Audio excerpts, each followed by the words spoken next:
We are in a time of massive upheaval as the COVID-19 pandemic and its far-reaching implications continue to unfold globally and in our community as well.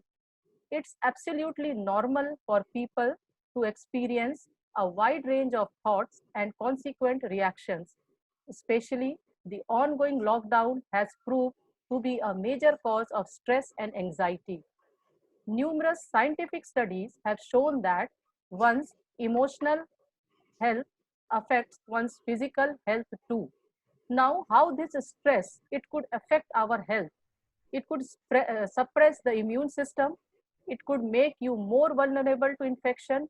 Our body gets slower at healing itself, lesser capable of producing antibodies, and more susceptible to viral infection. Now, under such a scenario, now it calls for a more sensible selection of diet with the inclusion of immunity booster and stress buster foods.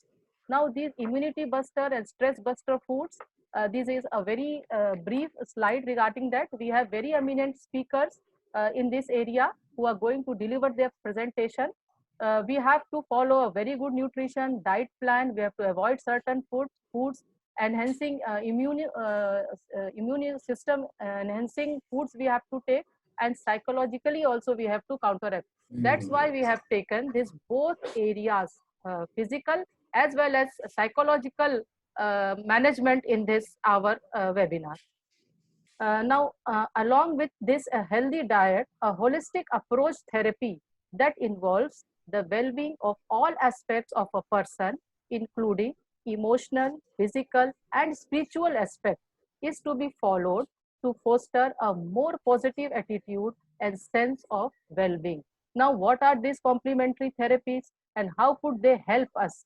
Now, these complementary therapies, they can bring clarity of mind, they can enhance the immune system, they can promote endurance, flexibility, and perfect balance. Now, these methods, they stem from the belief that health can be improved if all aspects of a person's life are addressed. They might help to calm our emotions, relieve anxiety, and increase our general sense of health and well-being. Now, what are these complementary therapies and how could they help us relieve stress?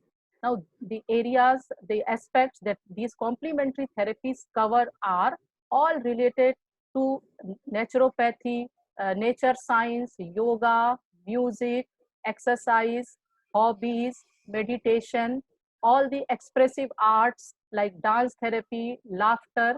These include all these therapies which help us relieve the stress and make our life a very smooth and a overall sense of well-being. Now, at present, when we are in the midst of a worldwide pandemic with physical stress along with mental trauma due to uncertainty surrounding coronavirus is the hardest thing to handle. Organizing an international webinar on the topic combating stress and infection with nutrition and complementary therapies proves to be relevant and justified in such a scenario. So now, with a very brief presentation of this team and a message which this webinar wants to give is to stay fit, stay healthy, and be relieved from all the stress. We have to follow a healthy diet along with the complementary therapies, which could assist us in achieving a complete sense of well-being. Thank you once again. I once again humbly and warmly welcome you all in this webinar. Now, with due respect, I humbly invite the principal of our college, Professor Sheel Priya Tripathi sir, to address the gathering and deliver his welcome speech. Please, sir.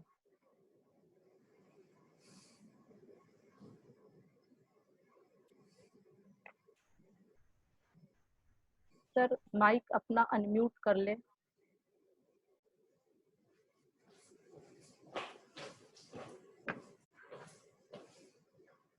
Sir, principal sir जी, आप अपना mic unmute कर ले sir, मेरे यहाँ से हुआ है।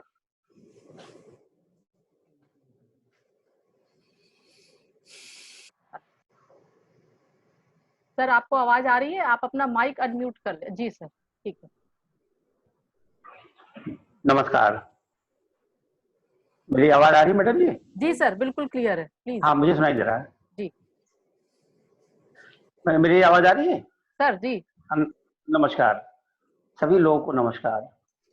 पोषण और पूरक चिकित्सा द्वारा संक्रमण एवं तनाव से मुक्त दिलाने हेतु आयोजित इंटरनेशनल वेबिनार के मुख्य अतिथि इंदिरा गांधी राष्ट्रीय जनजाति विश्वविद्यालय के माननीय कुलपति professor Shri Prakash Mani Tripathi ji, keynote speakers Sushri Sonia Gandhi, Fortis hospital Mohali Punjab, keynote speakers doctor OP Singh, काय चिकित्सा विभाग, आयुर्वेद फैकल्टी बीएचयू, जर्मनी से संबोधित resource person Vivek Srivastava ji, Frankfurt Germany से ही सहभागी हो रहे resource person doctor Pankaj Singh ji, chief surgeon university hospital Germany, प्राचार्य प्रोफेसर आशीष जोशी जी, प्राचार्य डॉक्टर सुभाष जोशी जी, अन्य समस्त रिसोर्स पर्सन, देश के विभिन्न प्रांतों, विश्वविद्यालयों, महाविद्यालयों से सहभागी हो रहे आचार्यगण,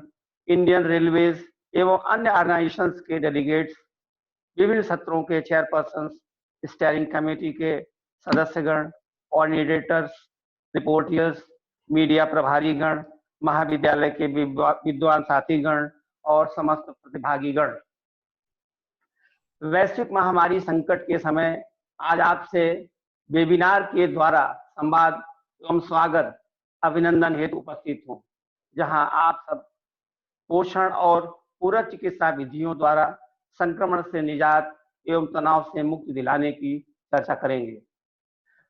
नोवेल कोरोना वायरस ने आज मानव पर इतना क्रूर प्रहार किया है कि विश्व की समस्त सभ्यता, संस्कृति किंग कर्तव्य विमूढ़ हो गई है। के संक्रमण एवं त्रासदी की विभीषिका से आप अत्यंत परिचित हो गए हैं।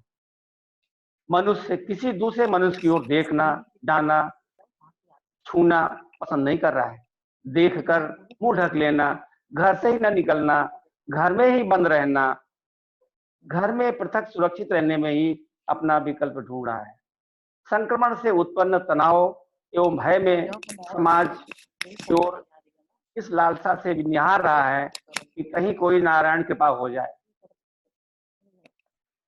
उत्पन्न चुनौतियों ने हम सबको इस चिंतन से विवश कर दिया है कि कैसे पोषण जीवन नोवेल कोरोना वायरस के खिलाफ भारतीय पद्धति हटाकर अंगत की तरह अपने पैर जमा दे।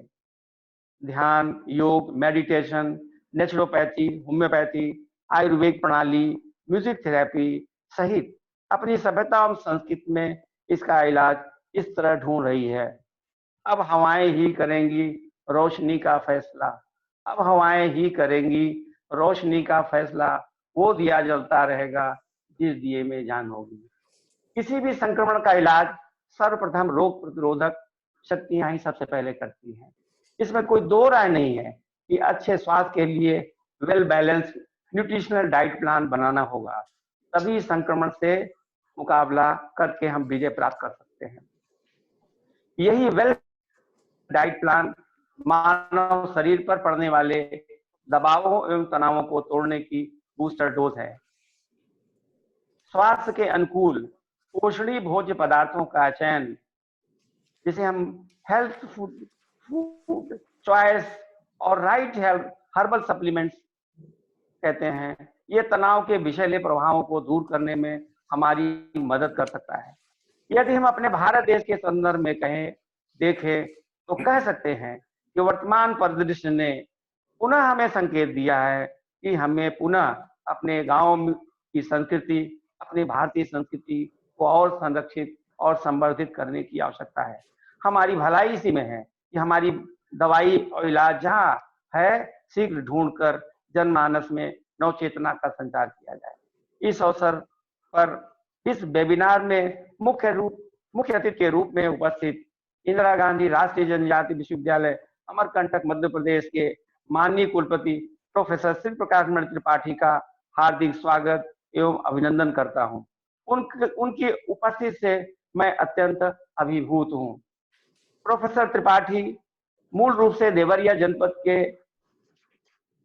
रहने वाले, जिनका छात्र जीवन इलाहाबाद विश्वविद्यालय की गोद में विकसित हुआ है। प्रोफेसर त्रिपाठी दीनदयाल उपाध्याय गोरखपुर विश्वविद्यालय के वरिष्ठ आचार्य रहे हैं, जिनको महामहिम राष्ट्रपति महोदय ने Indira Gandhi national tribal university का कुलपति बनाकर सम्मानित किया है। यह सम्मान सिर्फ उन्हीं का ही नहीं है, वरन हर उस प्रखरता एवं हर उस मेधा का है जो अपने परिश्रम अध्ययन से अध्येता की बुलंद ऊंचाइयों पर ले जाता है। पुनः उनका स्वागत एवं वंदन है। की नोट स्पीकर सुश्री सोनिया गांधी एवं डॉक्टर ओपी सिंह जी का भी पुनः स्वागत एवं अभिनंदन है। विभिन्न महाविद्यालयों के प्राचार्य गणों का प्रोफेसर आशीष जोश, डॉक्टर विनय सिंह, डॉक्टर सुभाष सिंह जी का स्वागत एवं अभिनंदन है। इस अवसर पर वेबिनार में जर्मनी के डॉक्टर विवेक श्रीवास्तव जी एवं पंकज सिंह जी का हार्दिक स्वागत एवं अभिनंदन है। समस्त देवियों महानुभावों का स्वागत अभिनंदन है। 3 सत्रों में आयोजित कार्यक्रम के द्वितीय एवं तृतीय सत्र के मुख्य अतिथि joint director higher education Uttar Pradesh professor Hiren Pratap Singh जी एवं डॉक्टर राजू पांडे जी हैं। आप दोनों उच्च अधिकारियों का स्वागत एवं अभिनंदन है। स्वागत एवं अभिनंदन की श्रृंखला में मैं अन्य महापुरुषों का भी इस वेबिनार में स्वागत करता हूं। Resource person Shri Vivek Srivastava ji, world environment expert Germany, doctor Dinesh Sharma ji, resource person government PG college Badalpur, professor doctor Chandra Kumari, resource person Vanasthali Vidyapith, doctor Ram Prakash Yadav, resource प्राचार्य government PG college Bilaspur, ND college से उपस्थित कानपुर की डॉक्टर भारती पांडे जी, यहीं पर रहो, बुलाने में जाओ।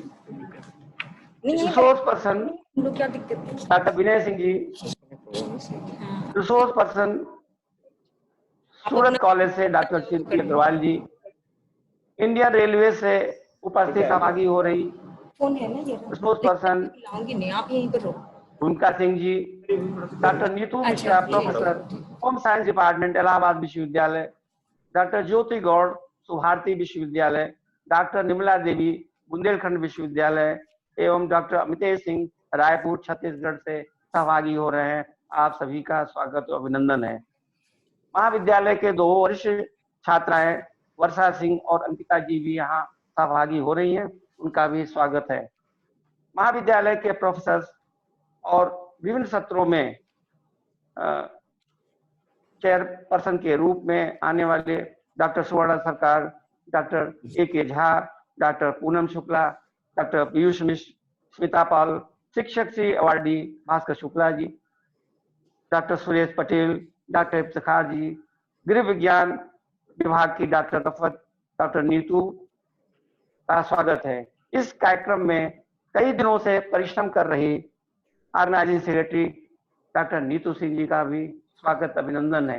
विभिन्न महाविद्यालयों से पधारे हुए शिक्षकों का, प्रोफेसरों का सबका स्वागत अभिनंदन है। मेरठ से उपस्थित एस.टी. राणा जी, गाजियाबाद से राजीव वर्मा जी, सुश्री प्रियंका जी, बिलासपुर से डॉक्टर नीलमा सिंह जी, लखनऊ से उपस्थित शिवानी श्रीवास्तव जी, प्रयागराज आर कन्या कॉलेज से डॉक्टर स्मिता जी, गाजियाबाद से संत कुमार राय जी, राम जी, भदोही से डॉक्टर ब्रजेश सिंह, डॉक्टर वर्षा रानी जी, डॉक्टर योगेश विश्व भवन मेहता कौशाम्बी से सहभागी हो रहे हैं। आपका स्वागत अभिनंदन है।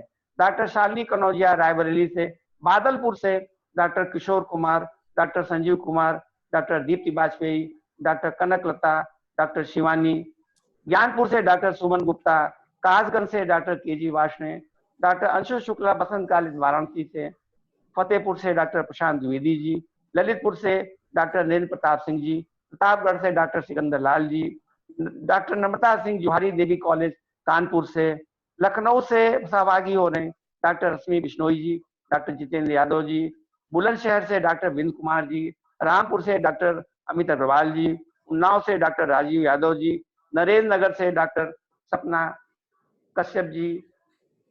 आप सभी का इस कार्यक्रम में स्वागत और अभिनंदन है। मैं अंत में यही कह के आपसे विदा लेना चाहूंगा कि सर्वे भवन्ति सुखिनः, सर्वे सन्तु निरामया, सर्वे भवन्ति सुखिनः, सर्वे सन्तु निरामया, सर्वे कल्याण पश्यन्तु, मां कश्चित् दुख भाग भवेत्। आप स्वस्थ रहे, सुरक्षित रहे।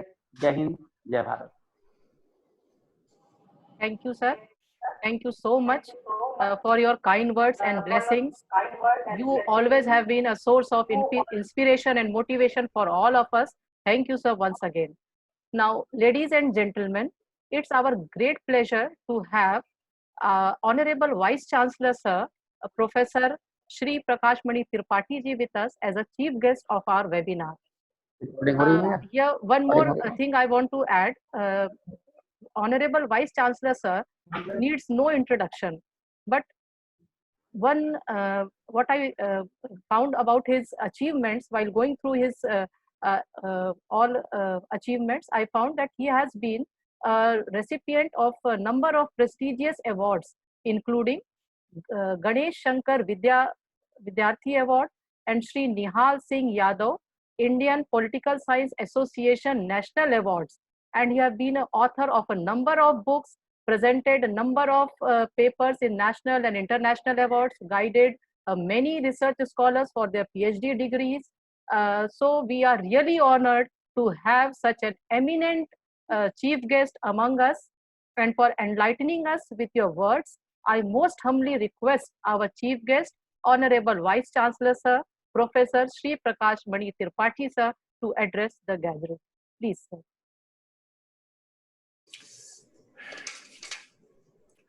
आज के इस कार्यक्रम के पैटर्न, जो संभवतः किसी कार्य से चली गई हैं, प्रोफेसर वंदना शर्मा जी, इस महाविद्यालय के यशस्वी प्राचार्य प्रोफेसर श्रीप्री त्रिपाठी जी, जो मेरे विषय में बहुत अच्छा कह रहे थे, हमारे नितांत प्रिय डॉक्टर राजीव पांडे जी, कहीं हो तो सुन रहे होंगे, joint director doctor Hirendra Pratap Singh जी,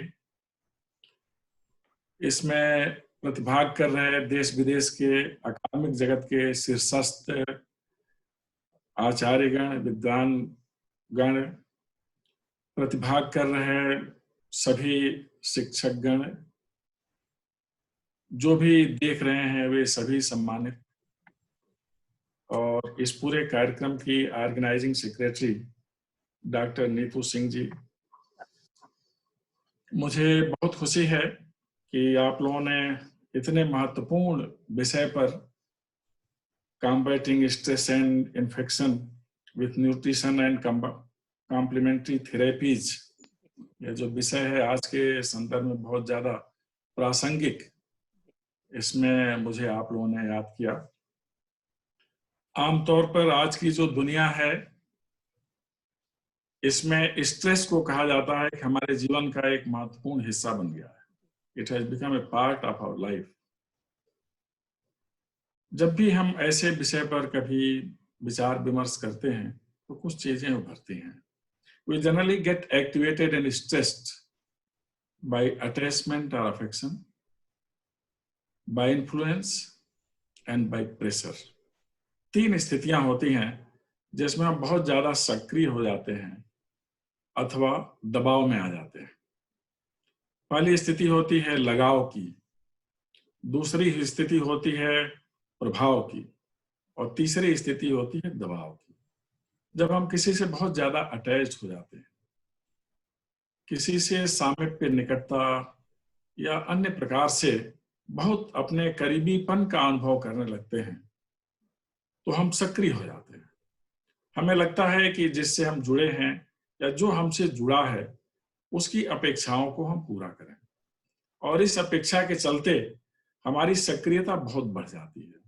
हम संरक्षक हैं तो हमारे द्वारा जो पालित हैं, हम किसी स्थान विशेष पर हैं तो हमारे संरक्षण में जो क्रियाशील लोग हैं, अथवा कहीं भी जहां भी हमारे लगाव के लोग हैं, उनके लिए, उनकी अपेक्षाओं के लिए हम बहुत ज्यादा सक्रिय हो जाते हैं। और जब अपेक्षाओं का बोझ बढ़ जाता है तो हम फिर दबाव में आ जाते हैं, जिसे स्ट्रेस कहते हैं। तो पहला कारण तो यही होता है जिसे हम लगाव कहते हैं। दूसरा कारण होता है प्रभाव, कि हम किसी व्यक्ति के आभामंडल से प्रभावित हैं, किसी परिस्थिति से प्रभावित हैं या किसी घटना से प्रभावित हैं। तो ऐसे में हमारी सक्रियता भी बढ़ती है और हमारा दबाव भी बढ़ जाता है। अगर किसी सत्ता प्रतिष्ठान में कोई व्यक्ति बहुत ज्यादा स्वयं में सक्रिय है तो उसकी सक्रियता का प्रभाव उसके अधीनस्थ लोगों पर पड़ जाता है। कोई सत्ता नायक बहुत ज्यादा सक्रिय है तो उसकी सक्रियता का प्रभाव उसके साथ रहने वाले लोगों पर पड़ जाता है, उस देश के निवासियों पर पड़ जाता है, नागरिकों पर पड़ जाता है। तो सापेक्षिक सक्रियता बढ़ जाती है और यह सक्रियता बढ़ने से हम बहुत कुछ करने की स्थिति में आ जाते हैं और कभी कभी हम दबाव में आ जाते हैं। एक कारण होता है जिसे हम प्रभाव कहते हैं। एक कारण होता है दबाव, कि हम किसी बात को लेकर दबाव में आ जाते हैं, या कोई हमारे ऊपर ऐसा दायित्व होता है जिसके दबाव का अनुभव करने लगते हैं, या कोई ऐसी स्थिति है जिसे शीघ्र निपटाना चाहते हैं तो एक शीघ्रता का दबाव होता है। दबाव में भी हम सक्रिय हो जाते हैं। आर्थिक दबाव पड़ जाए, बहुत ज्यादा परिश्रम करने लगते हैं। सांस्कृतिक दबाव आ जाए, बहुत ज्यादा अभ्यास करने लगते हैं। राजनीतिक दबाव आ जाए तो बहुत ज्यादा अपने लिए विकल्प खोजने लगते हैं। तो ये जो विकल्पों की तलाश होती है, जो कभी कभी दबाव के चलते होती है, तो इसमें हमारी सक्रियता बहुत बढ़ जाती है और इस विकल्पों के दबाव में हम आ जाते हैं। इसलिए दबाव की ये सामान्य स्थितियां हैं जिन्हें हम 3 वर्गों में विभाजित कर सकते हैं, कि हम अपने लगाव के कारण सक्रिय हैं अथवा दबाव में हैं, अथवा किसी के प्रभाव के कारण हम सक्रिय हैं अथवा दबाव में हैं, अथवा किसी विशेष कारण के चलते हम दबाव में हैं या सक्रियता की स्थिति में। इसलिए अगर हम सक्रियता को थोड़ा किनारे रखें और सिर्फ दबाव या स्ट्रेस पर विचार करें तो एक बहुत महत्वपूर्ण शब्द बन गया है। वी जनरली फील स्ट्रेस, ऐसा कहा जाता है। स्ट्रेस एक ऐसा शब्द हो गया है जिसे आज की दुनिया बहुत ज्यादा महत्व दे रही है। जिससे बात करिए वो कहीं न कहीं अपने को स्ट्रेस नहीं बताता। इसकी कोई सर्वमान्य परिभाषा तो अभी तक नहीं दी जा सकी, क्योंकि यह कभी राजनीतिक कारणों से हो जाता है, सांस्कृतिक कारणों से हो जाता है, पर्यावरणीय कारणों से हो जाता है, अथवा व्यवस्थागत कारणों या परिवारगत कारणों से हो जाता है। बहुत सारे फैक्टर्स होते हैं, इसीलिए सर्वमान्य परिभाषा तो नहीं बनी। लेकिन एक मान्यता है जो जीव वैज्ञानिक मान्यता जिसे कहते हैं, उसमें हम लोग इसकी चर्चा करते हैं। ऐसा कहा जाता है, stress is a process which disturbs our body system to meet the requirement arised by situations. दूसरे शब्दों में कहें, it is a process which disturbs our body system to deal with situational requirements, whatever it may be. It disturbs our immune system, which is regulated by antigen, antibody and hormones. ऐसी एक मान्यता है कि हम दबाव के चलते अपने शरीर की सामान्य गतिविधियों से कुछ विरत हो जाते, सामान्य गतिविधियां नहीं रह जाती। जो अपेक्षाएं हैं, जो हमारे दायित्व हैं, उनका हम सही निर्वहन नहीं कर पाते। इसे हम स्ट्रेस कहते हैं। हमारा शरीर विविध प्रकार की समस्याओं से लड़ने के लिए अपने अंदर ही एक इम्यून सिस्टम डेवलप करता है, प्रतिरोधक प्रणाली, और वह प्रणाली कहा जाता है it gets hampered by stress. जब हम दबाव में आते हैं तो यह प्रणाली हमारी डिस्टर्ब हो जाती है, इसे हम स्ट्रेस कहते हैं। और ऐसा होने के लिए भी 3 संदर्भ आते हैं। इसीलिए कहा जाता है stress has got 3 perspectives, environmental, psychological and biological. पर्यावरणीय अथवा परिवेश जनित, मनोवैज्ञानिक और जीव वैज्ञानिक कह लें या जैविक कह लें या जैविक स्थिति कह लें, ये 3 संदर्भ होते हैं। पर्यावरण संबंधी स्ट्रेस तब पैदा होता है जब प्रकृति से हमारा संतुलन ठीक नहीं रह जाता। निबनीकरण के चलते कभी हम धूप और ताप में बहुत ज्यादा परेशान होते हैं, कभी अतिवृष्टि में हम परेशान हो जाते हैं, और कभी अतिशीत की स्थिति होती है। कहा जाता है too cold and too hot are reasons for stress. ऐसे में हम सही कार्य नहीं कर पाते, हमारी क्षमता प्रभावित होती है। इसीलिए stress generally it disturbs our capacity to do whatever we like. ये बहुत ज्यादा मायने रखता है। हम पर्यावरण के संदर्भों का देखें तो जहां छाया मिलनी चाहिए वहां धूप है, जहां धूप की अपेक्षा करते हैं वहां जमीन नहीं है। अजीब स्थिति उत्पन्न हो गई। उस दौर में पहुंच गए जहां स्वच्छ जल का ही अभाव हो गया। चलिए हम थोड़ा विकास देखते हैं। हमने प्राकृतिक जंगल हटा के कंक्रीट के जंगल बना लिए, और वह भी सुविधा के लिए बनाए। घोर असुविधा के कारण हम जाम में फंस जाते हैं। जाम में फंसने से हम दबाव में आ जाते हैं। तो इस तरह से जो पर्यावरणीय कारण हैं हमारे विकास के साथ जुड़े हुए हैं, और इससे हम दबाव में रहते हैं। क्या हम शुद्ध हवा पा सकते हैं? क्या हम शुद्ध पानी पा सकते हैं? क्या हम जिस लक्ष्य तक जाना चाहते हैं हम समय से पहुंच सकते हैं? ये सब दबाव के कारण। मनोवैज्ञानिक कारण और भी ज्यादा रोचक है। इसे कभी कभी इमोशनल पर्सपेक्टिव भी कहते हैं। मनोवैज्ञानिक कारणों से बहुधा दबाव की स्थिति उत्पन्न होती है। हम अकारण भी कुछ सोचते रहते हैं और सकारण भी कुछ सोचते रहते हैं। हमारे अंदर ही एक संघर्ष चलता रहता है। हम कहीं जाने के लिए कई बार सोचते हैं हमें जाना चाहिए, नहीं जाना चाहिए, यह कार्य करना चाहिए, नहीं करना चाहिए। ये कभी कभी स्ट्रेस पैदा कर देता है। किसी के साथ हमें बैठना चाहिए, नहीं बैठना चाहिए, स्ट्रेस पैदा हो जाता है। समाज में जो हमारे साथ रहने वाले हमसे तेजी से आगे निकल गए, हम नहीं निकल पाए, विफलता सफलता को लेकर हम स्ट्रेस में आ जाते हैं। हमें अवसर मिलना चाहिए था, नहीं मिलना चाहिए था, नहीं मिला, स्ट्रेस में आ जाते हैं। हम अपनी बारी की प्रतीक्षा नहीं करते, इसलिए स्ट्रेस में आ जाते हैं। कभी अजीब स्थिति उत्पन्न होती है। एक स्थिति है जिसे हम रिलेटिव पॉवर्टी कहते हैं। हमारे जैसे दो लोग हैं, उनके पास ज्यादा सुविधाएं हो गई, ये हमारे तनाव का कारण हो जाता है। हमारे पास जितनी सुविधा है उसमें हम सुखपूर्वक रह सकते हैं, लेकिन दूसरे की सुविधा पर विचार करके हम तनाव में आ जाते हैं, दबाव में आ जाते हैं। इसलिए मनोवैज्ञानिक कारण भी एक महत्वपूर्ण कारण है जिस पर कार्य होना चाहिए, और इसीलिए काउंसलर लोगों की आजकल भूमिका बढ़ गई है जो मनोविज्ञान और चिकित्सा क्षेत्र से संबंधित है। एक कारण है जिसे हम जैविक कारण कहते हैं, बायोलॉजिकल फैक्टर कहते हैं। यह भी एक कारण है। हम ऐसे हैं, हमें ऐसा होना चाहिए था। हम छोटे हैं, हमें लंबा हो जाना चाहिए था। हम इस प्रकार के हैं, उस प्रकार का हो जाना चाहिए था। हमारे अंदर यह सद्गुण है, यह सद्गुण भी हो जाना चाहिए था। हम किसी कमजोरी के शिकार हो गए हैं, हम अब चश्मा लगाने लगे हैं। अनेक कारण हैं जो हम अपने मन में पैदा कर लेते हैं और स्ट्रेस की स्थिति में आ जाते हैं। इसीलिए तीन संदर्भ इसके बहुत ज्यादा मायने रखते हैं, विशेषकर जो विज्ञान के लोग हैं, और डॉक्टर नीतू सिंह जी भी होम साइंस की चर्चा कर रहे थे। ये लोग भी देखते होंगे परिवार में बहुत सारे कारण उत्पन्न हो जाते हैं जिसके चलते हम दबाव का अनुभव करते हैं। पारिवारिक कारणों से, वैवाहिक कारणों से, संतान के कारणों से बहुत सारी बातें उत्पन्न होती हैं जो हमें दबाव में ला देती हैं। हम इतनी चर्चा तो करते हैं कि दबाव के चलते हमारी गतिविधियां बाधित होती हैं, विकास क्रम रुक जाता है, हम जो चाहते हैं वह नहीं पाते, जो करना चाहते हैं हो नहीं पाता। ये दबाव का कारण है। कभी कभी दबाव कुछ अच्छा प्रभाव भी दे देता है। कहा जाता है stress is generally of two kinds, positive and negative. When it increases our capacity, it becomes positive, and when it decreases our capacity, it becomes negative. Positive संदर्भों में आप देख सकते हैं खेल के मैदान में स्ट्रेस पॉजिटिव होता है। हम शरीर का स्ट्रेस कर लेते हैं आगे दौड़ने के लिए, छलांग लगाने के लिए। यह दबाव होता है कि 20 लोग हैं, हमें आगे जाना है, तो हम और अच्छा करने लगते हैं। वह स्ट्रेस तो हमें प्रोत्साहित करता है। हम राजनीति के क्षेत्र में हैं, हमारी जिनके साथ प्रतियोगिता है उन्होंने 10 सभा कर ली, हमें 20 करना चाहिए, तो हमारी क्षमता बढ़ जाती है।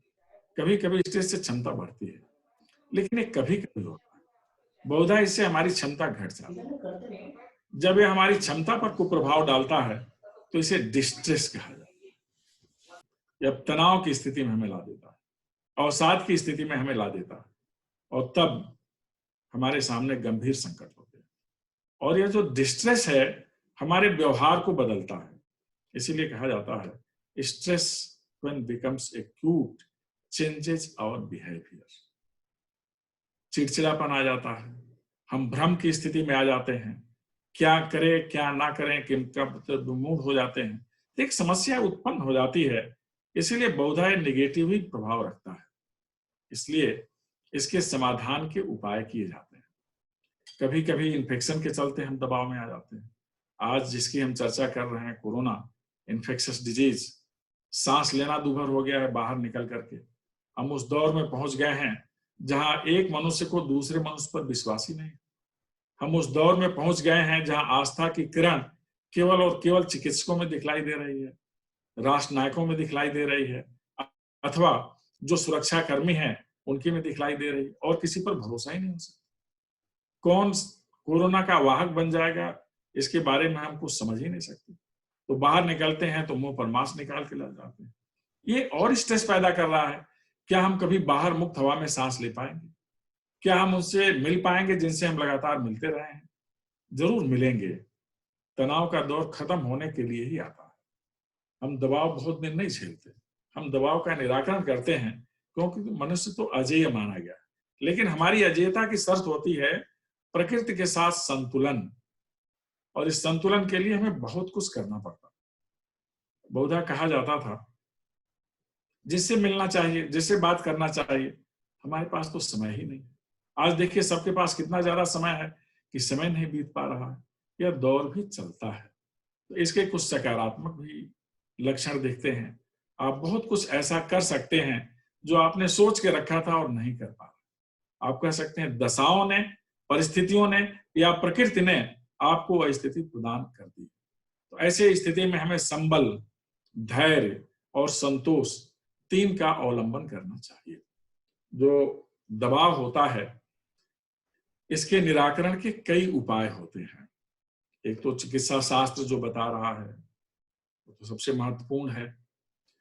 जो देवालय से निकल के हमारे देवी देवता चिकित्सालय में आ गए, डॉक्टर के रूप में, नर्स के रूप में हमारे बीच भ्रमण कर रहे हैं, हमारा जीवन रक्षण कर रहे हैं, उनकी बात है। दूसरा कुछ प्रकृति से संतुलन के लिए भी है, जिसे नेचुरोपैथी कहते हैं। कुछ ऐसी भी औषधियां होम्योपैथी है, आयुर्वेद है। हम इसके माध्यम से भी इन्फेक्शन और स्ट्रेस का निदान खोजते हैं। आप लोगों ने जो विषय रखा है उसमें न्यूट्रिशन एंड कॉम्प्लीमेंट्री थेरेपीज की चर्चा किया है। होम साइंस की मैडम है, बहुत अच्छा बता रही थी कि हमें पोषक आहार लेना चाहिए। इसीलिए अब जो दबाव से मुक्त होने की स्थिति है उसके लिए दिनचर्या और जीवनचर्या दोनों में सुधार की जरूरत है। Life style and living style दोनों बदलना पड़ेगा। हमें अपने लिए भी समय देना पड़ेगा। हम सुबह उठ के काम पर निकल जाते हैं। हम जिस शरीर के लिए काम पर निकलते हैं उस शरीर के प्रति भी हमारा दायित्व है, इसलिए सुबह कुछ समय देना ही चाहिए। आप योग करें, मेडिटेशन करें और रिक्रिएशन करें। इसके कई फलक हैं। रिक्रिएशन में आप संगीत सुन सकते हैं, कुछ भी जो भी आपके उपाय होते हो कर सकते हैं। हास्य बहुत ज्यादा महत्वपूर्ण है तनाव को मुक्त रखने का। ये उपाय हैं जो हम लोग करते हैं, चिकित्सा शास्त्री बताते हैं, सहयोगी लोग बताते हैं, लेकिन कुछ चीजें हम स्वयं कर सकते हैं। संतुलित आहार। दुनिया इतना तेजी से आगे बढ़ने लगी थी कि फास्ट फूड का एज आ गया था। हमने कभी नहीं समझा कि हमारी प्रकृति और व्यवस्था ने हमें सबसे अच्छा त्वरित खाद्य सामग्री सुलभ कराया। हिंदुस्तान में 3 खाद्य श्रेणियां हैं जिन्हें हम फास्टेस्ट, प्योरेस्ट और बेस्ट कह सकते हैं। सत्तू आप 3 फार में खा सकते हैं। इसको बनाने के लिए ना आपको बर्तन चाहिए, न पकाने के लिए आग चाहिए। सबसे शुद्ध और सबसे पौष्टिक आहार है, इसका सेवन करना चाहिए। दही चूड़ा हिंदुस्तान का, इससे अच्छा त्वरित आहार कुछ हो ही नहीं सकता। शुद्धतम आप कह सकते हैं। हमेशा पोषक ही है, हमेशा स्वास्थ्य वर्धक ही है। लिट्टी चोखा, कोई ऐसी सामग्री नहीं मिलनी है जो आपको नुकसान करे। ये हिंदुस्तान की 3 ऐसी खाद्य सामग्रियां हैं जिनकी आज के दौर में विशेष उपादेयता है और सर्वकालिक उपादेयता है। इस पर ध्यान देना चाहिए। हमें समय से सोना चाहिए, समय से जगना चाहिए, यह सब विचार करना चाहिए। और भी बहुत सारे पोषक खाद्य पदार्थ हैं। फलाहार पर ज्यादा ध्यान देना चाहिए। प्रकृति ने जो हमें दिया है शुद्ध रूप में उसका हमें सेवन करना चाहिए। जब हम प्रकृति से छेड़छाड़ करते हैं तो हमारी स्वयं की प्रकृति बदलने लगती है। इसलिए समायोजन और संतुलन और सहयोग बहुत ज्यादा आवश्यक है। हम जिस संसार में हैं वहां सहयोग और सह अस्तित्व इसकी बहुत ज्यादा आवश्यकता है। प्राणी मात्र के साथ सह अस्तित्व की बात हमारे देश में कही गई है। हमारी संस्कृति और संस्कार हमें हमेशा तत्पर और तैयार रखती है कुछ भी अच्छा करने के लिए। हमें उसका ध्यान रखना चाहिए। इसलिए आज के दौर में जरूरी है कि जो दबाव आ गया है इस कोरोना नामक वायरस के चलते, जिस संक्रमण से हम डरे हुए हैं, उसका निदान करने के लिए हमें जो ये पूरक औषधियां हैं और प्रणालियां हैं चिकित्सा की, उसका हम प्रयोग करें, क्योंकि वह प्रकृति के बहुत ज्यादा करीब है। हमारी जो जीवन शैली है जिसे हम आसानी से उपयोग में ला सकते हैं, अपने को स्वस्थ रखने के लिए, सक्रिय रखने के लिए हम उसका प्रयोग कर सकते हैं।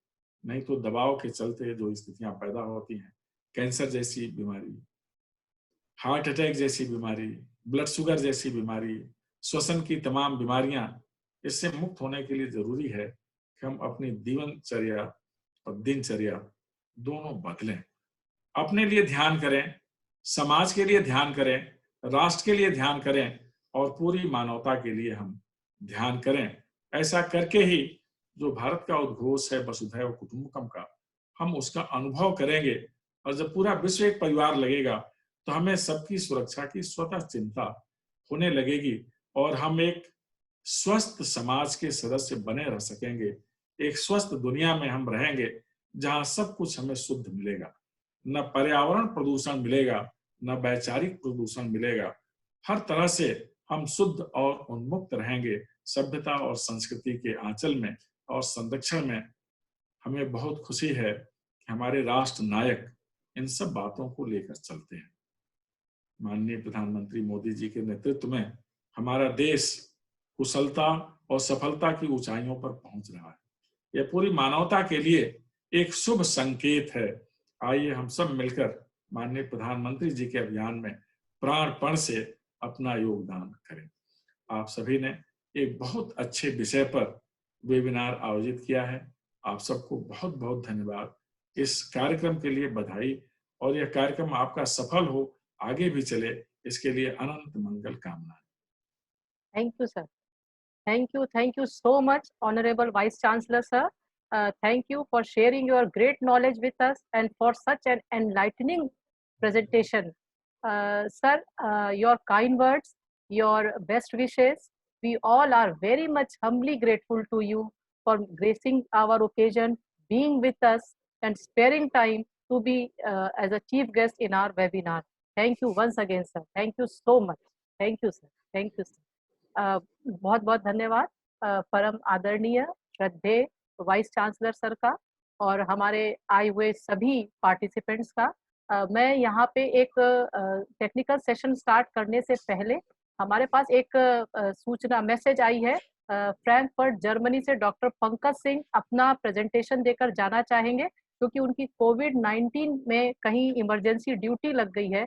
तो मैं, अगर सोनिया गांधी मैम मेरी आवाज़ सुन रही हैं तो मैम मैं आपसे यहाँ माफ़ी चाहते हुए पंकज सिंह सर को क्या पहले बुला सकती हूँ सोनिया मैम, क्योंकि आप कीनोट स्पीकर हैं हमारे इस वेबिनार की।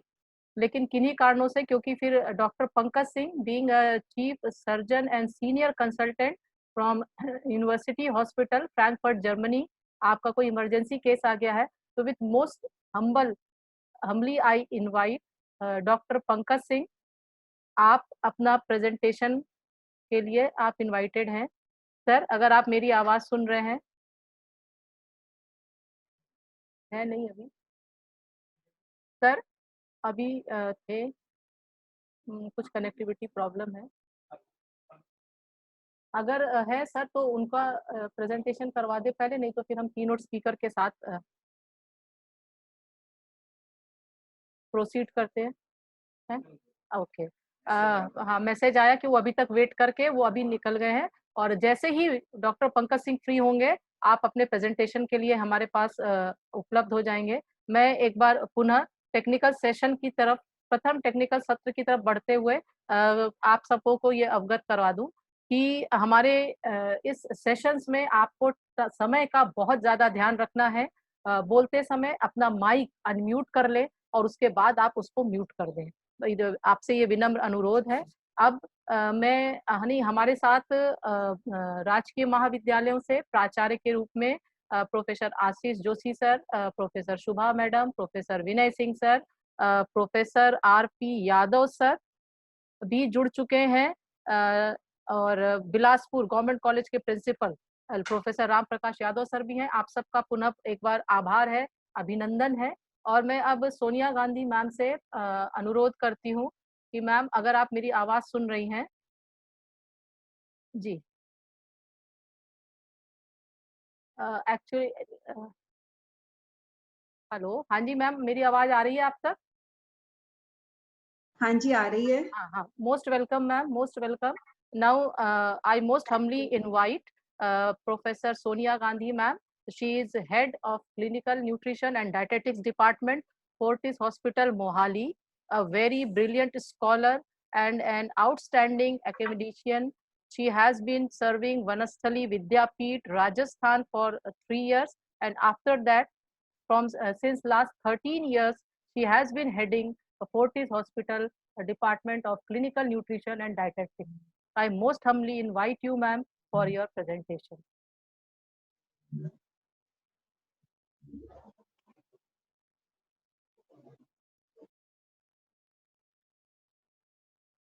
मैम माइक अनम्यूट कर लें।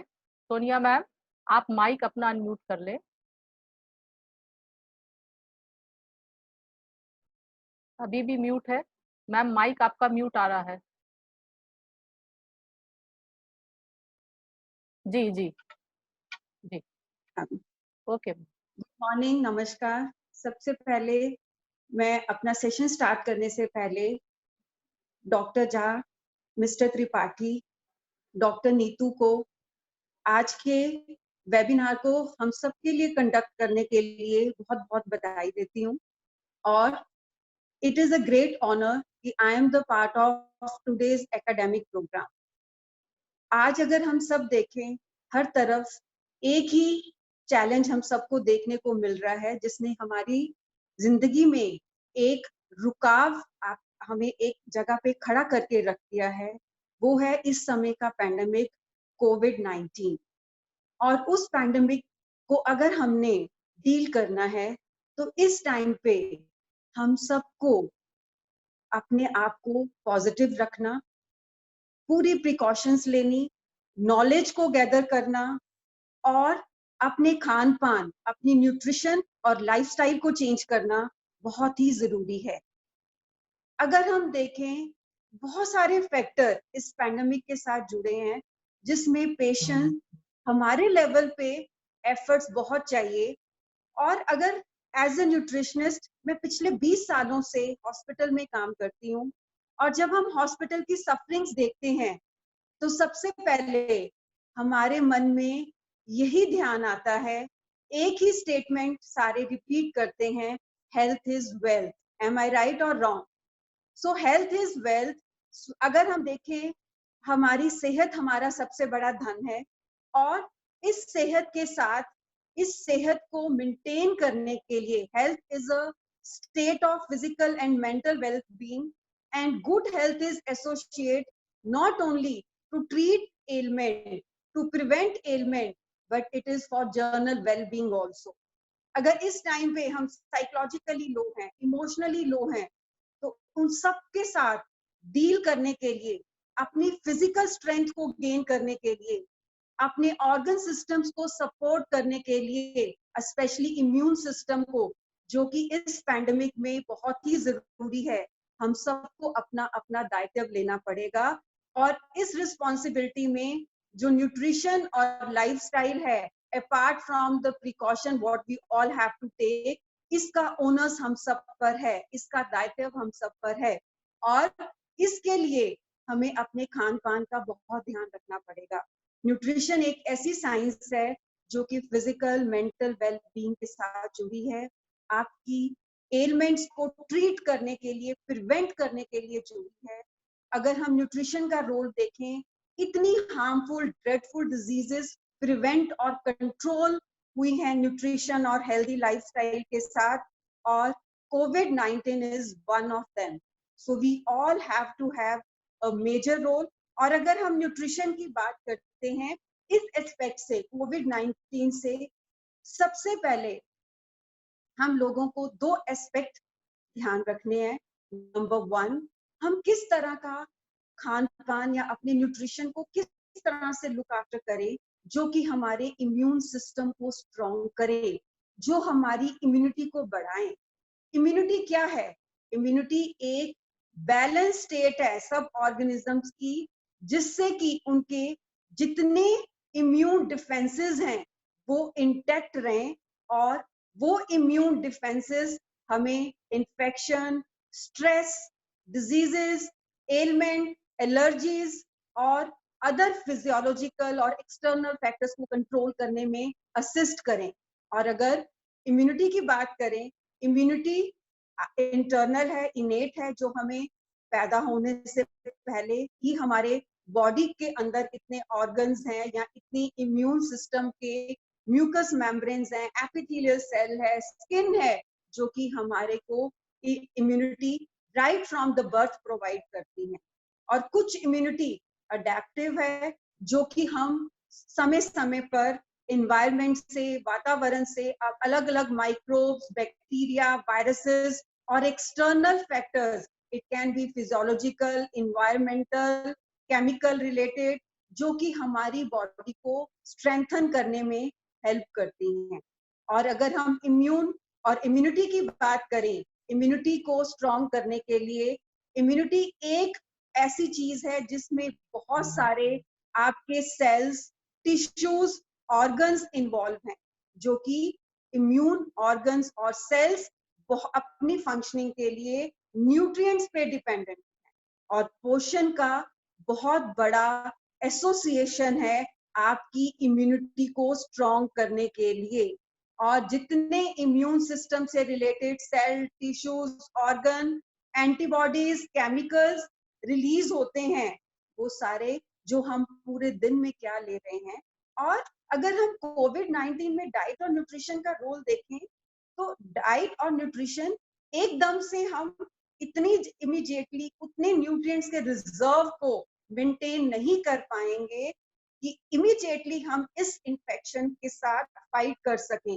जिनका ईटिंग पैटर्न शुरू से हेल्दी था, जिनका ईटिंग पैटर्न फॉल्टी नहीं था, जिनकी डाइट में प्रोसेस्ड फूड कम थे, जिनकी डाइट में हेल्दी इंग्रेडिएंट शुरू से थे, जिनकी फैमिली पैटर्न में पैकेट चीजों का, तले हुए खाने का जो था, वो चीजें कम यूज हो रही थी, हम ऐसे भोजन पदार्थ खा रहे थे जो हमें पौष्टिक तत्व ज्यादा दे रहे थे और हार्मफुल एडिटिव्स कम दे रहे थे, उन फैमिली, उन इंडिविजुअल्स का इम्यून सिस्टम पहले से ही स्ट्रॉन्ग है इस कोविड को लेने के लिए।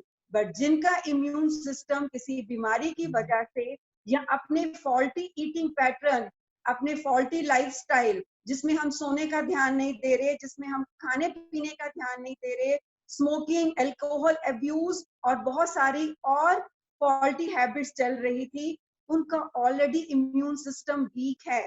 अब हमें इस मैनेजमेंट के लिए पहले ये डिफरेंशिएट करना है कि मेरा इम्यून सिस्टम किस तरह का है, और मैं लॉन्ग टर्म मैनेजमेंट का प्लान अभी से बनाना शुरू करूं। और इमीडिएट मैनेजमेंट अगर हमने कोविड की ड्यूरिंग द इन्फेक्शन और ड्यूरिंग द ट्रीटमेंट लेनी है, तो नेचुरल फूड्स के साथ सप्लीमेंट्स का भी सहारा लेना पड़ सकता है। बट हर किसी को भी सप्लीमेंट की जरूरत नहीं है। मैल न्यूट्रिशन और कुपोषण अगर हम देखें, इम्यून सिस्टम को वीक करने के लिए सिर्फ मैल न्यूट्रिशन की अगर हम डेफिनेशन देखें, तो मैल न्यूट्रिशन का यही मतलब नहीं है कि हम कम खा रहे हैं। प्रोटीन एनर्जी मैल न्यूट्रिशन, हमारे इंडिया में अगर बहुत सारी पॉवर्टी लाइन से लोग नीचे हैं, प्रोटीन एनर्जी मैल न्यूट्रिशन, और बहुत सारी हमारी जो पॉपुलेशन है, जनसंख्या में जितनी भी न्यूट्रिशन से रिलेटेड बीमारियां हैं, वो कम खाने से रिलेटेड हैं और उनको भोजन पदार्थ नहीं मिल रहे, न्यूट्रिएंट्स जो हमारी मेजर मैक्रो और माइक्रो पौष्टिक तत्व जो हमारी डाइट में होने चाहिए वो पूरे नहीं हो पा रहे, एनर्जी जो कि हमारी मिनिमम रिक्वायरमेंट है प्रोटीन की, कार्बोहाइड्रेट की, वो पूरी नहीं हो पा रही, जितने प्रोटेक्टिव न्यूट्रिएंट्स हैं वो नहीं मिल पा रहे क्योंकि हमारे पास amount of food is less. One aspect of malnutrition is less availability of food, और second aspect of malnutrition is overnutrition or imbalance of overnutrition, obese, more calories from the food item in your day's diet, less quality nutrients. आप वो खा रहे हो जो सिर्फ आपको nutrients नहीं देने, जो क्वालिटी न्यूट्रिएंट्स नहीं दे रहे, जिसने कि आपकी बॉडी जो कि एज अ मशीन काम कर रही है उसकी फंक्शनिंग को सपोर्ट करना है. आप वो चीजें खा रहे हो जो कि आपकी बॉडी की फंक्शनिंग को रिड्यूस कर रहे हैं. इम्बैलेंस ऑफ न्यूट्रिएंट्स, जो न्यूट्रिएंट आपको ज्यादा अमाउंट में लेना है वो आप कम खा रहे हो, जिस न्यूट्रिएंट को आपने ज्यादा अमाउंट कम अमाउंट में लेना है उसको आप इंक्रीज अमाउंट में ले रहे हो. कैलोरीज आपको कंट्रोल करनी है, आप एम्प्टी कैलोरीज ऐड कर रहे हो जिससे कि आप मोटे हो रहे हो, बट आपके अंदर न्यूट्रिएंट्स रिजर्व अभी भी कम है जो कि आपकी बॉडी की डिजीज फाइटिंग कैपेसिटी को अभी भी रिड्यूस कर रहे हैं.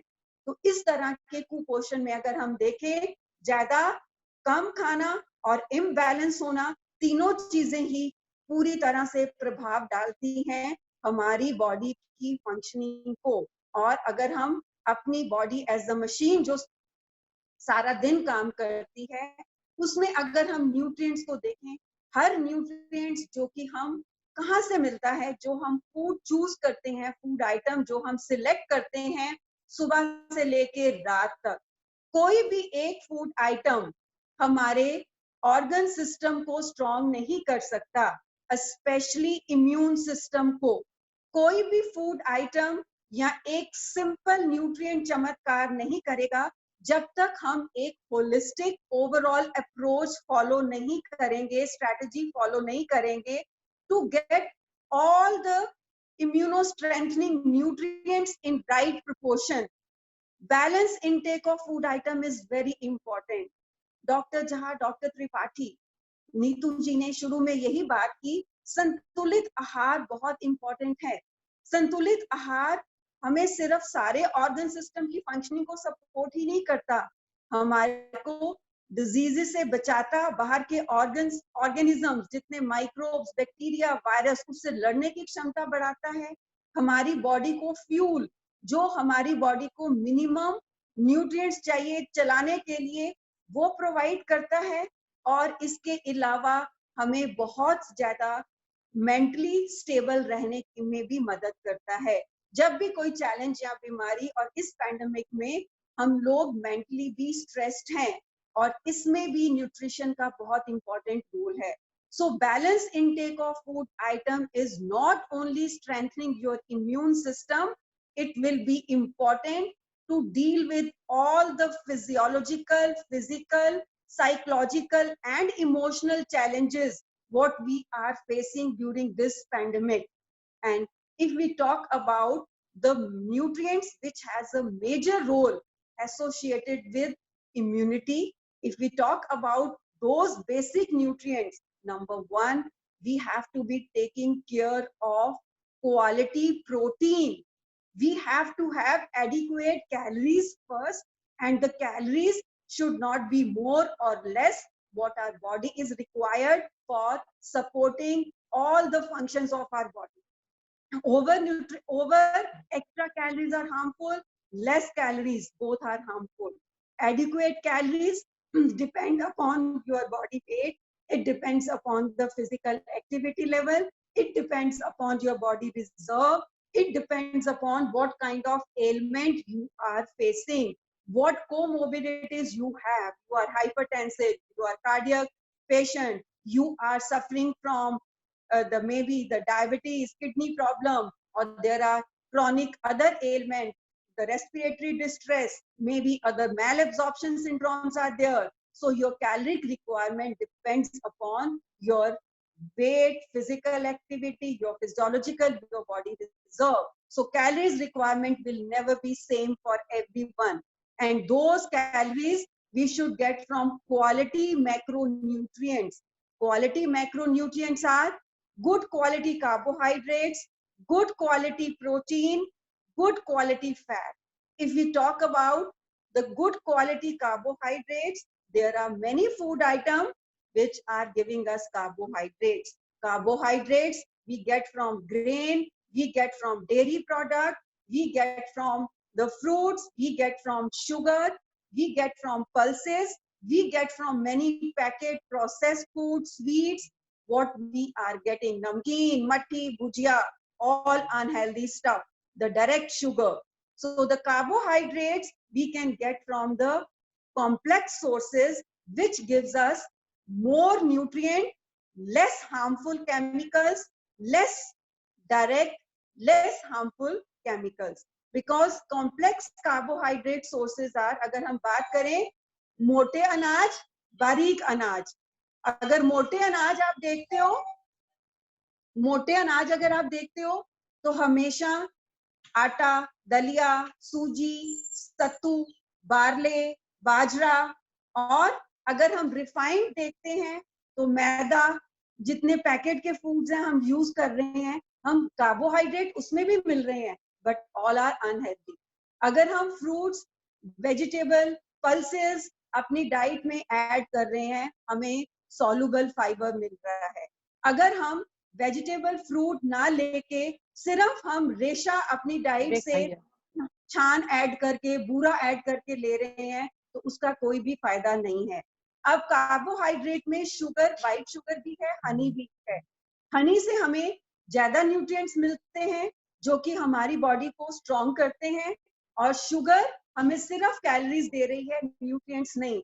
सो कार्बोहाइड्रेट के वो सोर्सेज ऐड करिए जो आपको ज्यादा पौष्टिक तत्व दें, रेशा दें, और सिर्फ कैलोरीज ही ना दें. और अगर हम सिंपल कार्बोहाइड्रेट, मैदा, शुगर और मैदे की प्रेपरेशन, प्रोसेस्ड फूड, जितना पैकेट में चीजें आ रही हैं, बिस्किट, नमकीन, मट्ठी, ये ज्यादा खा के अपनी कैलोरीज को पूरा कर रहे हैं, चपाती मील में मिस कर रहे हैं, तो हमें जितनी भी एनर्जी है, ग्लूकोज जो कार्ब से मिलती है, हमें बहुत जल्दी मिलेगी, एकदम शुगर बढ़ेगी, और थोड़ी देर के बाद वो फूड और सिंपल कार्ब डाइजेस्ट होने के बाद आपको फिर स्टार्वेशन मोड में ले जाएंगे.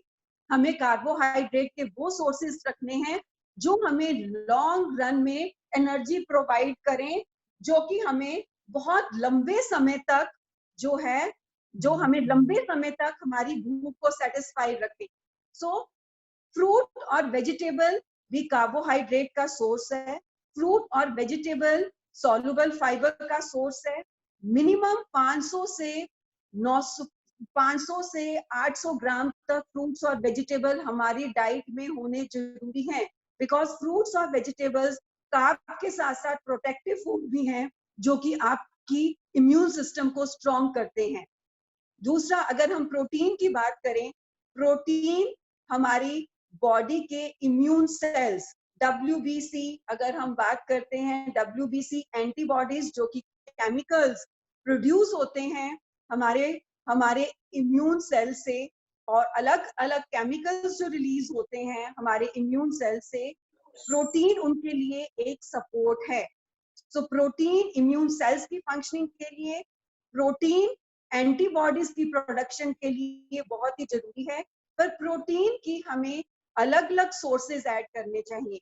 हम प्रोटीन का एक ही सोर्स प्रेफर करते हैं. अगर हम प्रोटीन की बात करें, या हम सप्लीमेंट की तरफ चलते हैं, या हम नॉन वेज को ही प्रोटीन का सोर्स मानते हैं. प्रोटीन से हमें असेंशियल अमीनो एसिड्स मिलते हैं, और असेंशियल अमीनो एसिड का राइट प्रोपोर्शन डाइट में ऐड करना इम्यून सिस्टम को स्ट्रॉन्ग करने के लिए बहुत ही इंपॉर्टेंट है.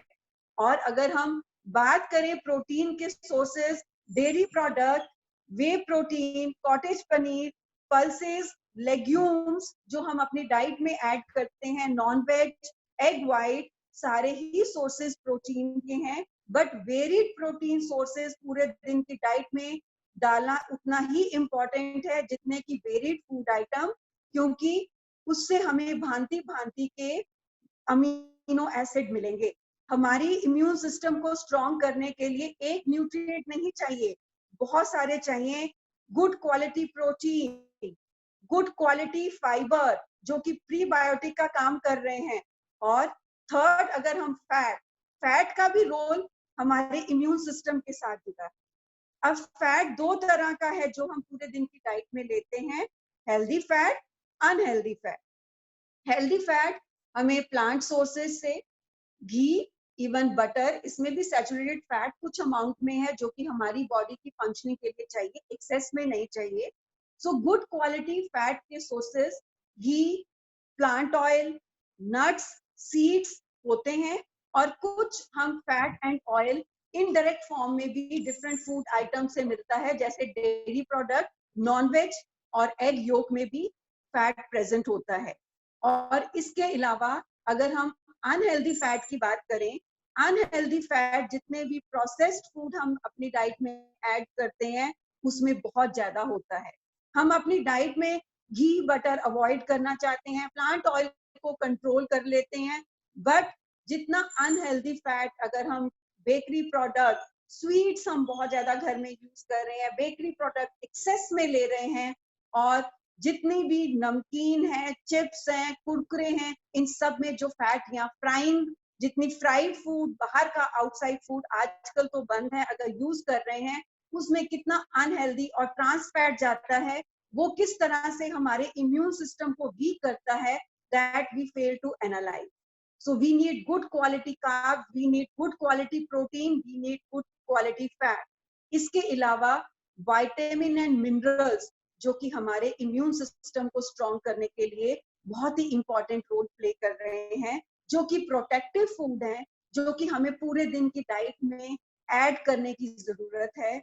वो है, पहला है, अगर हम विटामिन की बात करें, स्पेशली जो कि इम्यून सिस्टम के साथ जुड़ा है, vitamin C. Vitamin C has a very important role.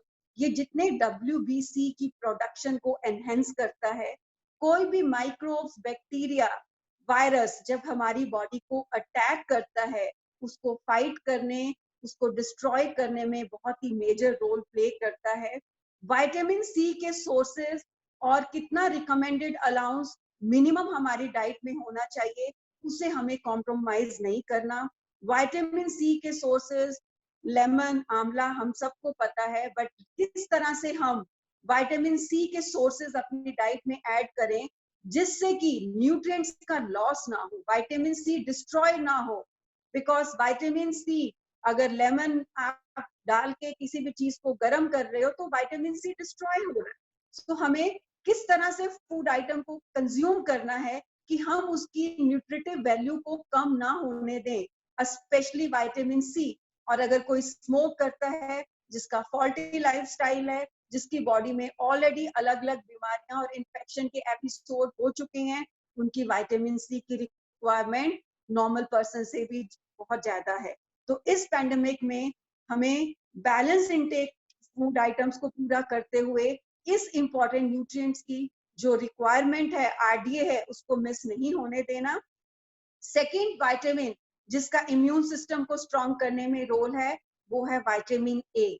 Vitamin A हमारी म्यूकस मेम्ब्रेन और एपिथेलियल मेम्ब्रेन जो कि डिफरेंट ऑर्गन्स को कवर देती है और जो कि किसी भी ऑर्गन को बाहर के फॉरेन पार्टिकल्स का डैमेज नहीं होने देती, उसमें बहुत ही मेजर रोल है।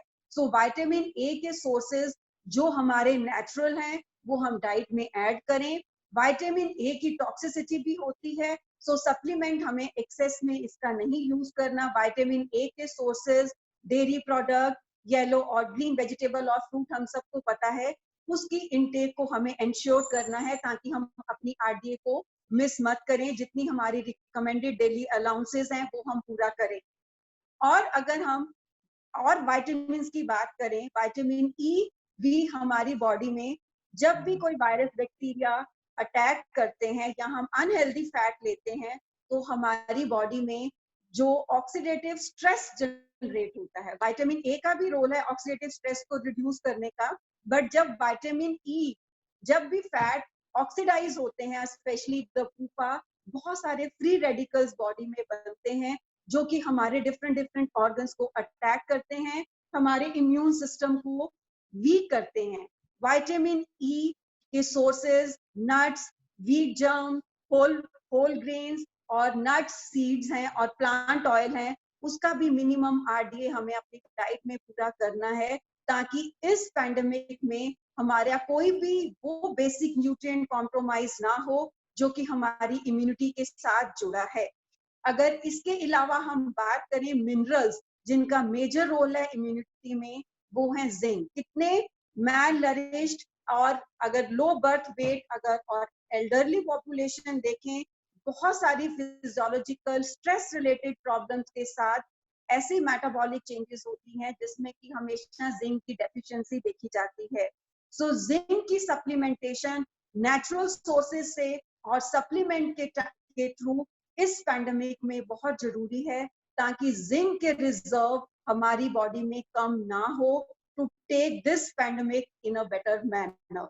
अदर न्यूट्रिएंट जिसका रोल है, सेलेनियम का बहुत मेजर रोल है, कॉपर का बहुत मेजर रोल है इम्यून सिस्टम को स्ट्रॉन्ग करने के लिए। और अगर हम good quality protein, carbs, good quality fat, vitamin A, C, E, selenium, zinc, copper की बात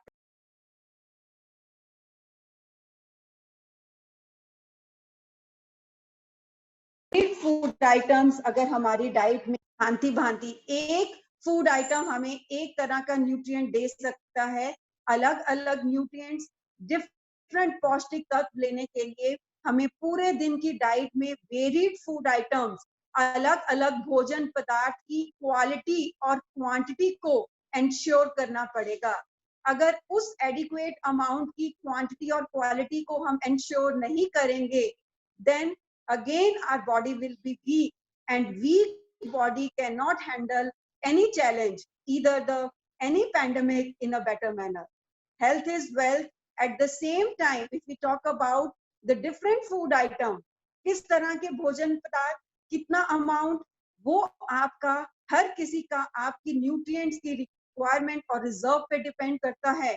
हमें पूरे दिन की डाइट में कितने दूध के पदार्थ, कितने हमें वेजिटेबल, कितने अमाउंट में फल, किस तरह की कितने अमाउंट में हमें दालें, कितने अमाउंट में हमें अनाज, कौन से अनाज, किस तरह की वसा, कितनी शुगर, इन सब का अमाउंट जो कि इंडिविजुअलाइज है। पर अगर हम मोटा मोटा बात करें हर फूड आइटम की, तो अनाज मोटे हमें लेने हैं, पर इसका अमाउंट 80 ग्राम से लेकर 120 ग्राम तक वेरी कर सकता है, 160 ग्राम आपकी कैलोरीज पे डिपेंड करता है। दूध की चीजों में, मिल्क प्रोडक्ट में, मिल्क और कर्ड दोनों ही इंपॉर्टेंट है, और कर्ड एक बहुत बड़ा प्रोबायोटिक फूड है जो कि हमारी गट हेल्थ को इम्प्रूव करता है, और गट एक बहुत बड़ा इम्यून सिस्टम और इम्यून ऑर्गन है। आप सबको पता है कि हमारी इम्यूनिटी को स्ट्रेंथन करने के लिए हमारे गट का बहुत ही मेजर रोल है। और अगर हमारी डाइट में कर्ड, दही चूड़ा, जैसे कि अभी बात हुई थी, अगर दही मिस है और अगर हम सिर्फ दूध ही ले रहे हैं, मिल्क एक रिलैक्सेंट है, कॉन्स्टिपेशन को दूर करता है, आपके ब्रेन को, आपकी नर्व्स को एक रिलैक्सेंट का काम करता है, और दही प्रोबायोटिक फूड है, आपकी गट की फंक्शनिंग को स्ट्रॉन्ग करती है। और अगर हम डेयरी प्रोडक्ट की बात करें, कॉटेज पनीर, जो कि पनीर है, वो आपको वे प्रोटीन दे रहा है जो कि इजिली डाइजेस्टेबल है, जिसमें एसेंशियल अमीनो एसिड है। तो प्रोटीन के लिए और डेयरी प्रोडक्ट के लिए हमें अलग अलग तरह के डेयरी प्रोडक्ट को पूरे दिन की डाइट में ऐड करना पड़ेगा अपनी रिक्वायरमेंट के अकॉर्डिंग। दूसरा, अनाज, मोटे अनाज, आटा, दलिया, सूजी। बट अनाज आजकल के लाइफस्टाइल को देखते हुए हमें 3 बार ही चाहिए। बार बार अनाज बेस्ड खाना खाने के बाद हम अगर अनाज बेस्ड स्नैक्स ऐड करते जाते हैं तो हम हमेशा अपनी कैलोरीज को इंक्रीज कर लेते हैं, जितनी हमें आजकल की एक्टिविटी को देखते हुए नहीं चाहिए। अगर हम अंडर वेट हैं और हमारा बॉडी का वेट कम है, तो हम ग्रेन को 3 की जगह 4 बार ऐड कर सकते हैं। जितनी हमारी अनाज की रिक्वायरमेंट है, ब्रेकफास्ट, लंच, डिनर और इवनिंग स्नैक में पूरी हो सकती है। और इवनिंग स्नैक में ग्रेन का अमाउंट कितना आएगा वो आपकी कैलोरीज पे डिपेंड करता है। बट हम लोगों की गलती क्या होती है, हम 3 बार तो अनाज खाते ही हैं, खाने के बीच में भी इडली को स्नैक बना देते हैं, केक को स्नैक बना देते हैं, बिस्किट को स्नैक बना देते हैं और अपने अनाज की इंटेक को बढ़ाते हैं। और हमारे इंडियन फूड में, हमारी कुकिंग में हमेशा मोटे अनाज ही यूज होते रहे हैं। बट हमने अपना वेस्टर्न लाइफस्टाइल को जब से अडॉप्ट किया है, हम अपनी जो हेल्दी इंग्रेडिएंट्स को हमेशा उनके अनहेल्दी इंग्रेडिएंट्स के साथ रिप्लेस कर रहे हैं। सो अगर हम सत्तू मोटे अनाज खा रहे हैं तो हमें रेशा भी मिल रहा है, प्रीबायोटिक, जिसका रेशे और प्रीबायोटिक फूड जो कि हमारे इम्यून सिस्टम गट को स्ट्रॉन्ग करता है वो भी मिल रहा है, विटामिन मिनरल्स भी मिल रहे हैं और कैलोरीज भी मिल रही हैं। इसके अलावा अगर हम दालों की बात करें, प्रोटीन के लिए मिनिमम 1 से 1.5 कटोरी दाल हमारे दिन की डाइट में होनी चाहिए। जो नॉनवेज नहीं खाते उनको 2 कटोरी तक होगी। जो चिकन और फिश लेते हैं उनकी क्वांटिटी दाल की उसमें एडजस्ट होगी। बट प्रोटीन के लिए डेयरी प्रोडक्ट 0.25 किलो से 1 किलो तक, और दाल 2 कटोरी, जिसमें 30 ग्राम रॉ दाल को 1 कटोरी से कंपेयर किया जाता है, चाहे हम बड़ी कर लें पानी डाल के, चाहे छोटी कर लें। चिकन और फिश हमें 150 से 200 ग्राम तक जो है वो 1 कटोरी के साथ रिप्लेस करना है। और प्रोटीन और दालों को हम अपनी मिनिमम अमाउंट डाइट में और जरूर ऐड करें। और जितनी भी हमारी छिलके वाली दालें हैं, राजमा, चना, सोयाबीन, ये सब दालों की कैटेगरी में आता है। और अगर हम सोया की बात करें तो सोया में प्रोटीन गुड क्वालिटी जो हमारे इम्यून सिस्टम को स्ट्रॉन्ग कर रही है, उसके अलावा और भी केमिकल्स हैं, आइसोफ्लेवोन्स हैं, जिनका रोल हमारे इम्यून सेल्स की फंक्शनिंग और उनकी मल्टीप्लिकेशन के साथ जुड़ा है। तो हम सोया, राजमा, चना, दाल, ये सब पल्सेस और लेग्यूम्स की कैटेगरी है। जितनी मिनिमम नीड दिन में है हम उसको कॉम्प्रोमाइज ना होने दें। फ्रूट्स और वेजिटेबल हमने पहले बात की, जो कि हम कभी भी पूरा नहीं करते। 500 से 900 ग्राम तक सब्जियां और फल, और मौसम के फल खाने जरूरी हैं।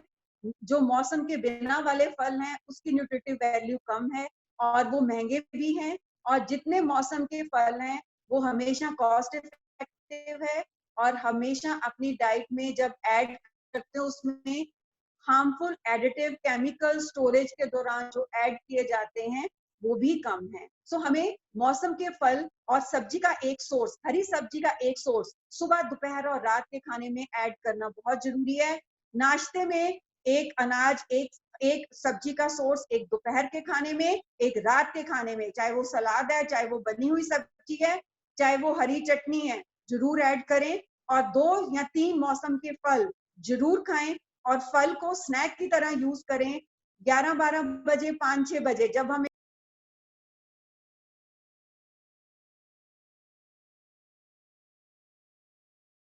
हेलो हेलो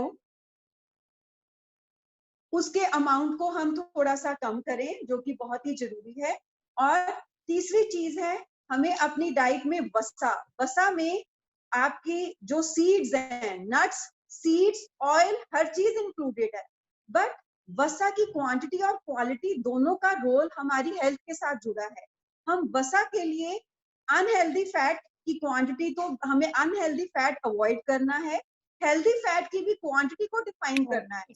हम हेल्दी फैट में नट्स इतने सारे खा रहे हैं। मैम आपको इंटरप्ट कर रही हूँ, प्लीज। हाँ जी, हाँ, जर्मनी से हमारे रिसोर्स पर्सन वेट कर रहे हैं, तो हाँ, आप एक बार कंक्लूड कर लें। जी जी मैम, कंक्लूड कर लें जी। वसा में हम सीड्स और नट्स की कंजम्पशन को इतना इंक्रीज कर लेते हैं, सीड्स और नट्स को, अगर वो हमारी हेल्थ के साथ जुड़े हैं, हमारी इम्यूनिटी को इंक्रीज कर रहे हैं, बट क्वांटिटी भी इंपॉर्टेंट है।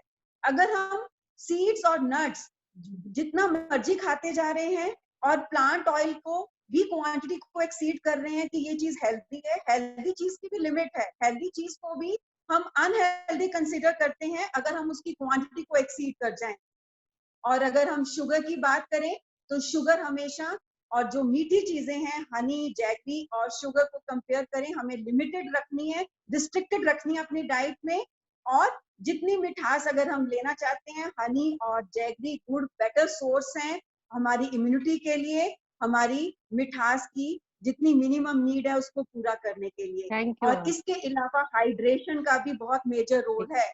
अगर हम पानी कम पी रहे हैं, डिहाइड्रेटेड हैं, तो भी हमारी इम्यूनिटी वीक है, तो भी हम किसी भी चैलेंज को हमेशा इरिटेटेड रहेंगे, टॉक्सिन्स बॉडी में इकट्ठे होते रहेंगे और हम हमेशा उस चैलेंज को अच्छे से नहीं ले पाएंगे। सिर दर्द हो रहा होगा, हमें समझ नहीं आएगा कि हम डिहाइड्रेटेड है।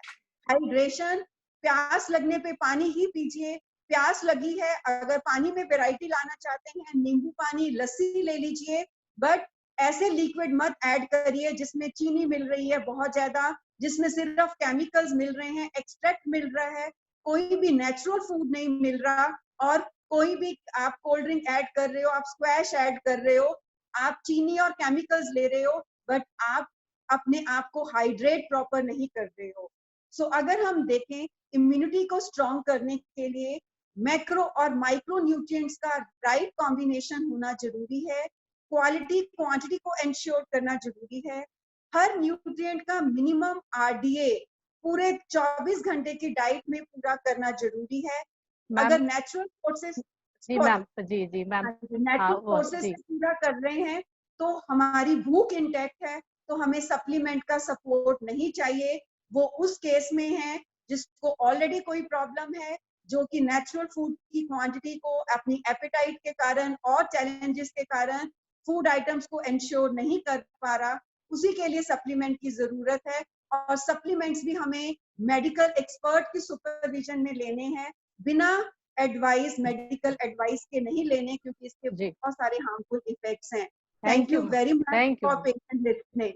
Thank you ma'am, thank you so much. Ma'am, हमें पता है आपके पास प्रैक्टिकल एक्सपीरियंस बहुत है, you have abundance of knowledge, but due to shortage of time we could not give you much more time, so really sorry for that. And we have Mr. Vivek Srivastav from Munchingen, Germany. He has been waiting since a very long time. Mr. Vivek, sir, अगर आप मुझे सुन पा रहे हैं तो please हमसे connect हो ले।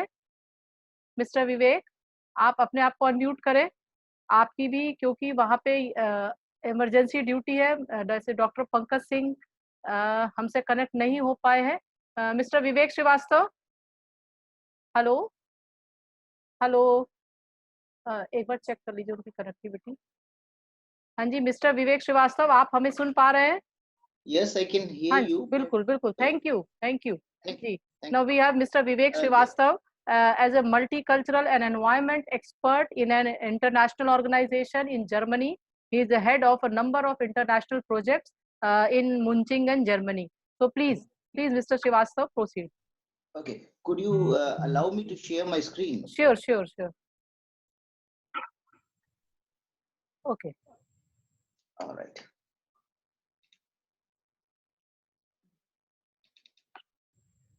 All right, could you see my screen? Yes. Okay, yes. Thank you very much. Okay. Thank you, Dr. Singh. And before I start my talk, I want to excuse from, I want to communicate the message from Dr. Pankaj Singh.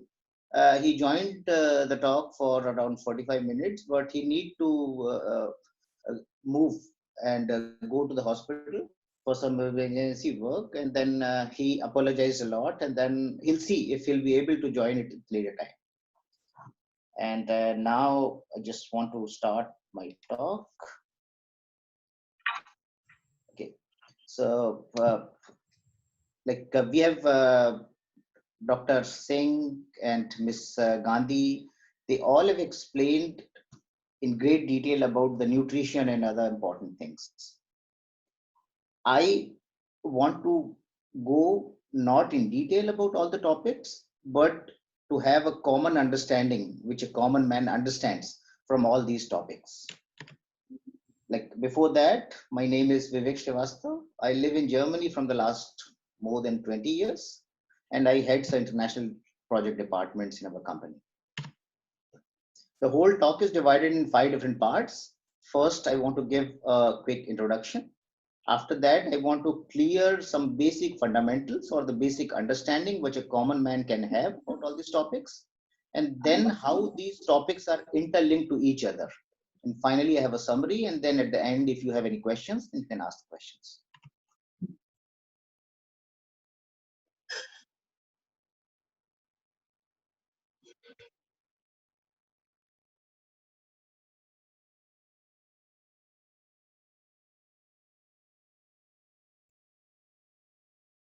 Okay, could you hear me again?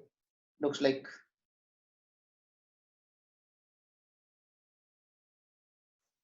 Okay, could you hear me? Looks like it got muted. Okay, I want to start it with a small story. Like, this is the story of everyone, all of us. Like, a child is born. When a child is born, his goal is, he see that if I walk, the life would be very easy. So he has a stress. He has some problem with him that, okay, I'll be able to walk, then I'll be very happy. He grows up, and when he start walking, he said that, oh no, it's not